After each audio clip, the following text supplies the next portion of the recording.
came to see you first. I appreciate it. There you go. Good. Fourth day after the weekend, install, a little sluggish at the start, but competed well at the end. Kind of the periods of emphasis were really good competition. A bunch of guys doing a bunch of new things. As you go along, I mean, are you installing a lot during the 5 weeks without a game, or are you kind of trying to get something in and kind of work over the same things? What's kind of the routine there in terms of what you advance through week to week? Yeah, we're throwing a ton at them on both sides of the ball through about practice 8. So, pretty good chunk of stuff. And so that we're about at the stage where it all adds up, and Red and Rock and Ringo and Raul all sound exactly the same. And if you've never done it before, it's just, these words and you try to remember it and the ball snapped and, all those kind of things. But, heavy on both sides for the first about 2.5 weeks is what we're doing. So not even stuff that you did last year, but kind of new things that you're bringing in that they haven't even heard? Oh, both. Yeah, I mean, for a red shirt guy, even if you do a great job staying dialed in during the year, when it's you doing it, it's different. Just the anxiety's up, and we try to create that as much as possible in the off season, but that's hard. How do you feel about the secondary group? Obviously losing 3 starters this year. Work in progress. I mean, kind of like everybody. We don't really collectively sit back at this point and go, all right, here's this depth chart or anything like that. It's just there's so much individual development that's hopefully going to take place between now and the end of spring. And I mean, you just take a guy like Harrison on defense or Tui or Telly on offense. Those guys, they don't, they can't function at their optimal level yet. Tui looks really good doing it when he's doing it, but it's just learning again whatever we call red at junior college they might have called tree, and he's trying to translate that, and the ball snapped and read a route, and just all those things. There's just that natural sluggishness right at the beginning that they need to work through, and it'll happen. Obviously, Eric Darter didn't end the season last year the way he wanted to. How do you feel he's approached this spring? I think he's been really good. He was really good at the time in terms of handling that situation how you'd like a guy to, and we expect nothing but good things from here on out.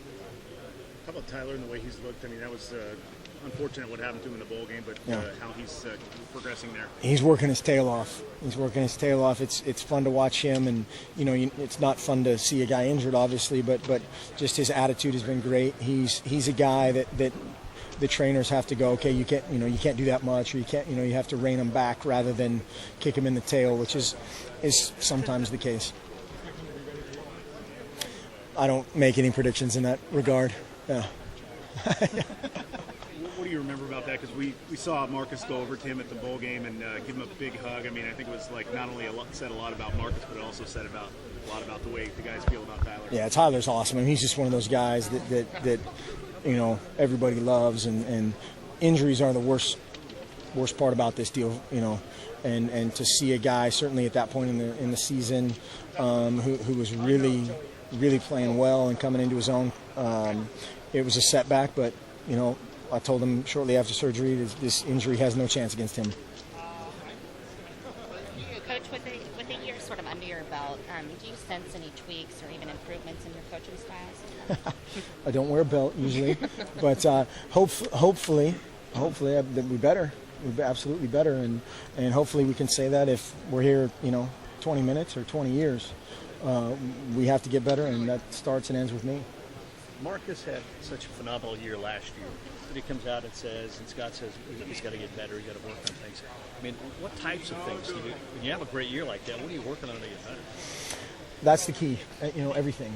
I think a quarterback, you're always in that chase to play the perfect game, and Marcus is that type of guy that you love. I mean, he's really good, and he's just his mental makeup is awesome, but then there's so many things that he does exceptionally well, but there's a lot of things that again, with a tweak here and there, footwork, decision, timing, so many of his things, which is rare for a quarterback, is he's a great, almost too good of an anticipator. And usually with a quarterback, you kind of have to, it's like what's the thing called when you play the piano? The thing that goes tick tock, huh? No, the rhythm thing. Metronome. There you go, metronome. And they try to kind of make it a metronome thing of the rhythm and timing of feet and decision making and ball, and he's usually ahead of that, which is rare. But the good / great ones are usually on that end of it. And I've said it before. He's usually off by 4 inches, and people have a heart attack, and the guy throws 80%, and it's like, why didn't he complete the other 20? And so he's, again, like a lot of these guys around here, they've set up for a tough standard. Who are the guys competing for the backup job for Coronas? Right now, primarily you've got Jake Pisarcik, Hamani, Cameron Hunt. Who am I forgetting that you're gonna? Brenner, of course. And then we try to kind of test those guys out as if they're natural centers, just because that's a unique skill set. And then kind of the same thing with long snapping and short snapping. We try to find out if they can do it. But we'll rotate those guys a lot and play those other guys, whether it's the tackles at guard and guards at tackles, just to again this time of year kind of experiment and see who our 4th, 5th, 6th, and 7th best guys are, not necessarily your second center. Are you pleased with their development, or are you still waiting to see maybe 1 or 2 guys kind of emerge?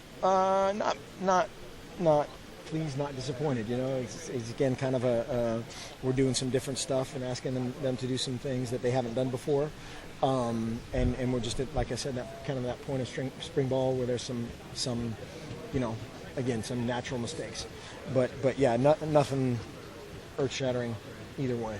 How would you assess the running back competition between Marshall and Tom? Really good. I thought both those guys have done really good things. I think Thomas is really growing up and learning how to practice, which has been huge for him.